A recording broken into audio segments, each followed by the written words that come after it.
Assalamualaikum warahmatullahi wabarakatuh.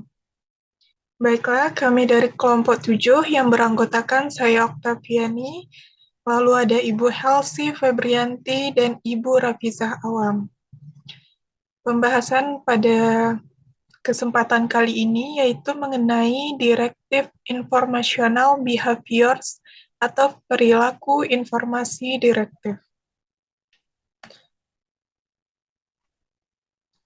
Baiklah, yang pertama itu pada pembahasan kali ini akan kita mulai dengan uh, sebuah dialog antara supervisor dan seorang guru.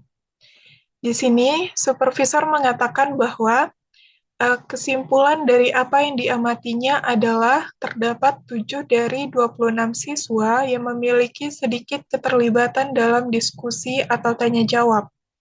Lalu guru menjawab bahwa 7 orang yang dimaksud tidak menunjukkan minat di kelas. Setidaknya jika mereka pendiam, mereka tidak mengganggu pembelajaran orang lain. Namun saya terkejut bahwa mereka hanya memiliki sedikit keterlibatan. Saya kira jika mereka diam, saya baru saja belajar untuk mengabaikannya. Lalu supervisor menjawab bahwa saya percaya bahwa tujuan ke depannya adalah untuk melibatkan ketujuh siswa tersebut secara aktif di kelas. Dan guru menjawab, dia setuju. Tidak ada kelas saya yang lain seperti ini.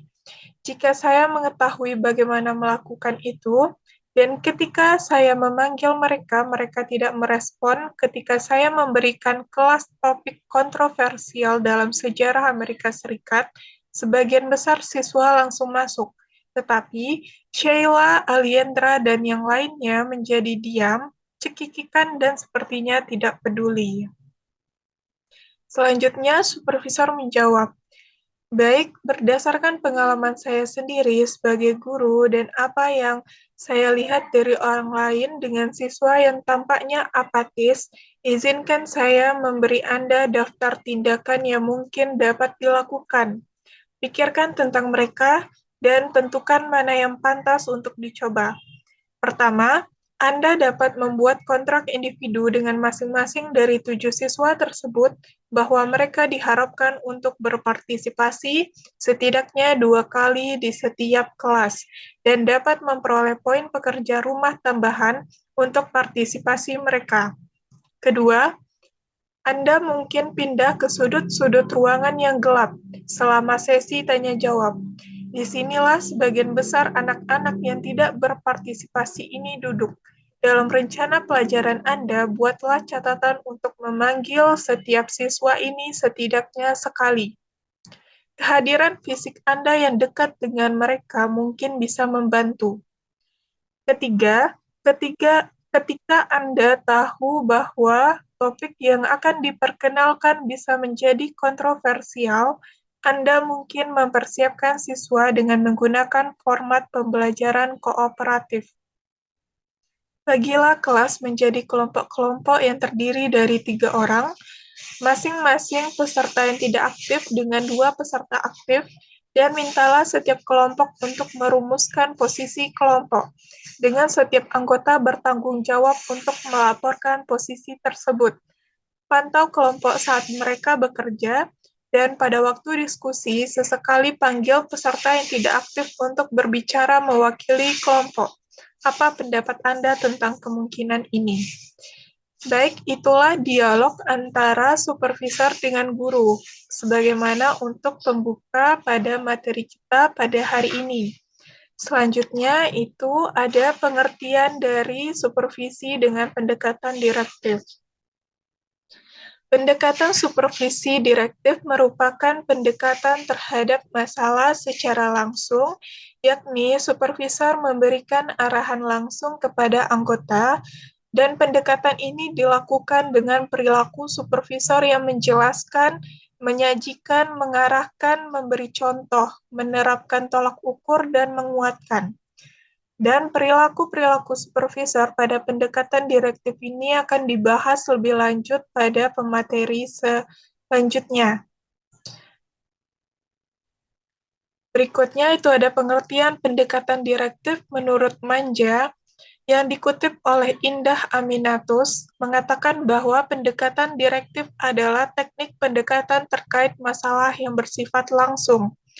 Selanjutnya, menurut Rustiah, pendekatan direktif adalah pendekatan terhadap personal to personal secara langsung. Kesimpulannya, pendekatan supervisi direktif ini merupakan pendekatan secara langsung dan seakan-akan seperti inspeksi dulu. Tanggung jawab proses penuhnya berada pada tangan supervisor, sedangkan tanggung jawab guru rendah. Sehingga biasanya supervisor memberikan perintah kepada guru untuk lebih meningkatkan profesionalitasnya dan mendiskusikannya apabila menemui masalah. Pendekatan supervisi direktif ini menekan guru yang menjadi pasif dan hanya melakukan arahan yang diberikan oleh supervisor. Selanjutnya, adapun karakteristik dari pendekatan direktif. Yang pertama itu, ada supervisor bertindak sebagai instruktur yang harus mengetahui banyak hal mengenai seluk-beluk pendidikan. Yang kedua, supervisor menentukan kebijakan dan standar kompetensi guru. Yang ketiga, supervisor yang bersifat instruktif. Artinya, seluruh inisiatif pemecahan masalah itu dipengaruhi oleh supervisor. Dan yang keempat, guru hanya menjadi penerima keputusan kebijakan atau solusi pemecahan masalah yang telah diputuskan oleh supervisor. Baiklah, itulah penyampaian dari saya. Selanjutnya akan disampaikan oleh pemateri berikutnya. Terima kasih. Baiklah, materi selanjutnya, perilaku informasi direktif kontinum.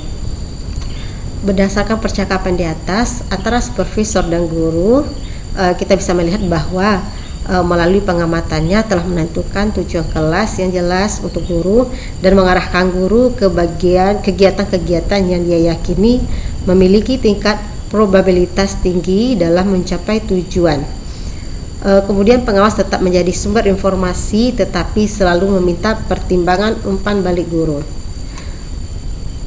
Selain itu, pengawas memberikan berbagai alternatif dari mana guru diminta untuk memilih. Skenario diakhiri dengan guru berkomitmen untuk menggunakan beberapa kegiatan. Pengawas kemudian akan merinci dengan guru apa, kapan, dan bagaimana menerapkan kegiatan, menetapkan kriteria untuk perbaikan, dan memperkuat pemahaman tentang apa yang harus dilakukan. Nah, ketika kita melihat urutan perilaku informasi direktif tersebut adalah yang pertama, presenting atau penyajian. Di mana di sini mengidentifikasi tujuan. Berdasarkan pengamatan dan pengalaman sebelumnya yang dia miliki dengan guru, pengawas mulai dengan meninjau pengamatan yang dirangkum dan menyimpulkan dengan interpretasi bahwa 7 siswa yang bukan peserta sepanjang periode kelas bermasalah. Oleh karena itu, dia melihat tujuan penting sebagai melibatkan semua siswa. Yang kedua, klarifikasi, meminta masukan dari guru untuk tujuan tersebut.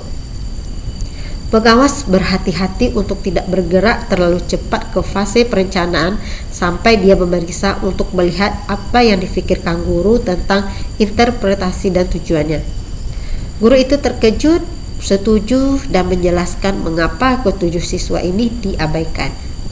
Yang ketiga, listening, mendengarkan, memahami sudut pandang guru.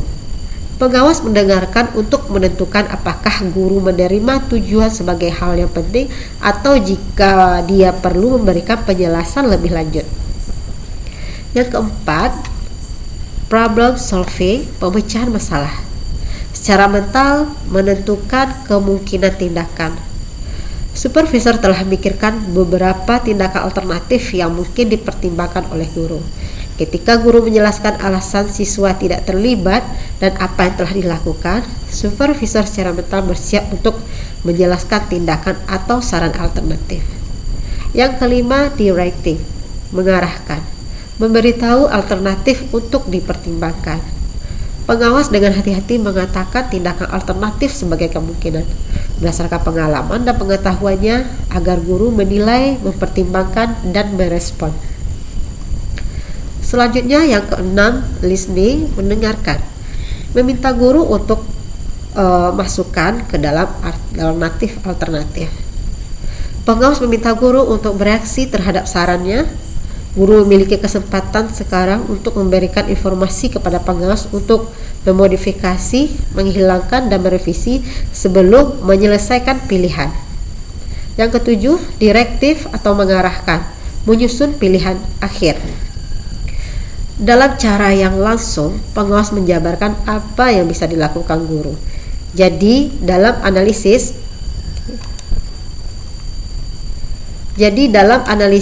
ini adalah tindakan yang dapat diambilnya. Yang kedelapan, clarifying atau klarifikasi, meminta guru untuk memilih. Pengawas meminta guru untuk memutuskan dan mengklarifikasi kegiatan atau kombinasi mana yang akan digunakan. Yang kesembilan, standarisasi, merinci tindakan yang harus diambil.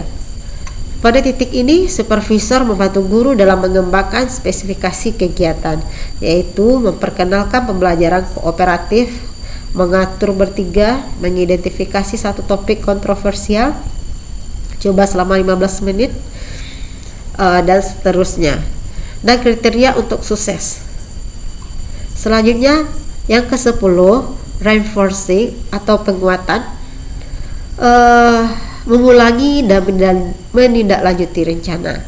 Pengawas menyimpulkan konferensi dengan menyatakan kembali tujuan, kegiatan yang akan diambil, kriteria keberhasilan, dan waktu tindak lanjut untuk pengamatan dan atau konferensi berikutnya.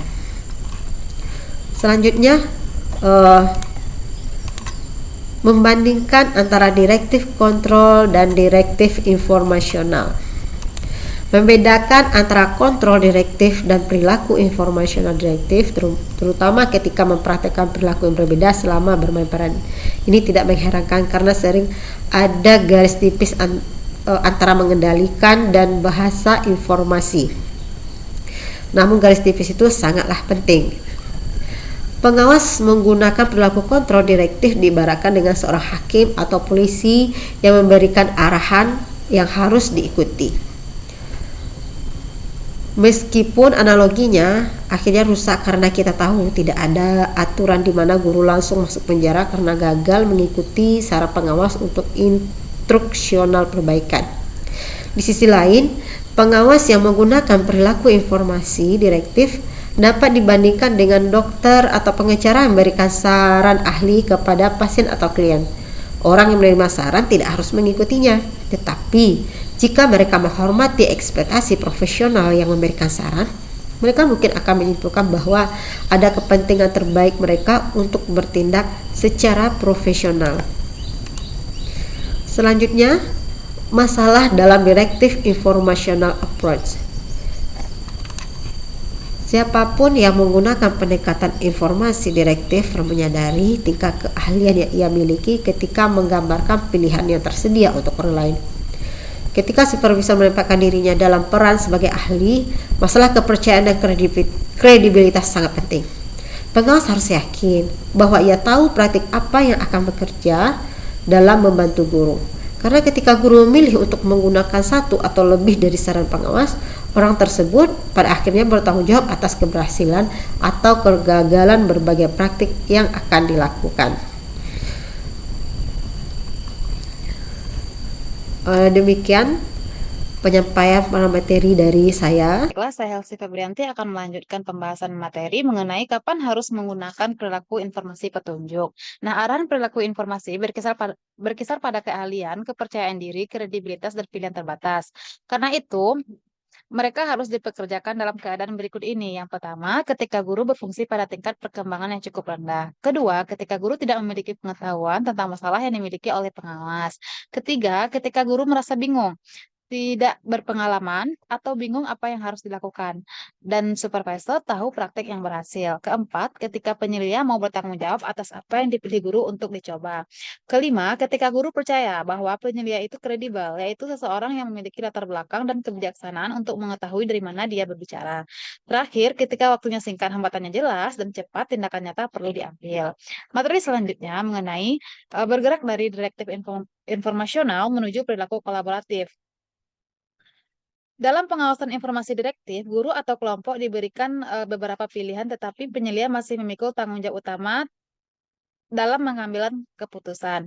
Dalam pendekatan kolaboratif, guru dan supervisor berbagi tanggung jawab dalam pengambilan keputusan secara adil.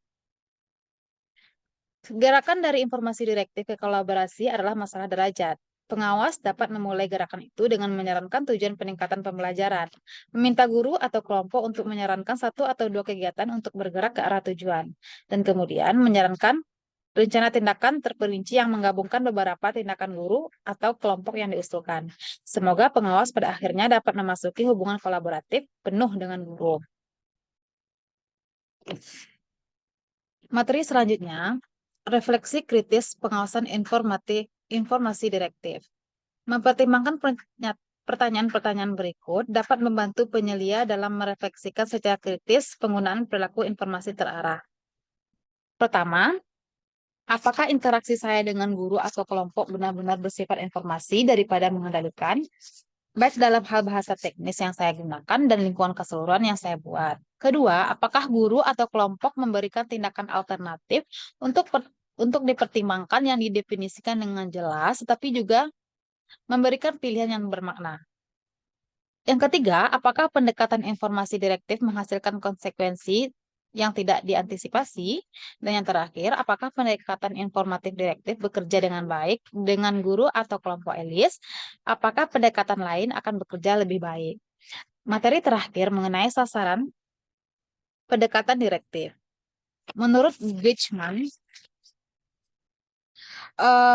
dia menjelaskan bahwa kualifikasi kriteria adanya 3 tahapan perkembangan profesional dalam ruang lingkup sasaran supervisi, yaitu yang pertama, perkembangan profesional dan tanggung jawab guru tingkat rendah, kedua, perkembangan profesional dan tanggung jawab guru tingkat moderat, yang ketiga, perkembangan profesional dan tanggung jawab guru tingkat tinggi. Tahapan itu digunakan untuk menetapkan pilihan pendekatan supervisi terhadap guru. Nah, dengan demikian, guru dapat diklasifikasikan pada beberapa tingkatan berada dalam tahapan. Tindakan pertama, supervisi yang digunakan adalah direktif, sedangkan tindakan kedua menggunakan pendekatan kolaboratif, dan yang ketiga, pendekatan supervisinya adalah non-direktif. Baiklah, terima kasih. Itulah penyampaian materi dari saya. Terlebih dan terkurangnya saya mohon maaf. Assalamualaikum warahmatullahi wabarakatuh.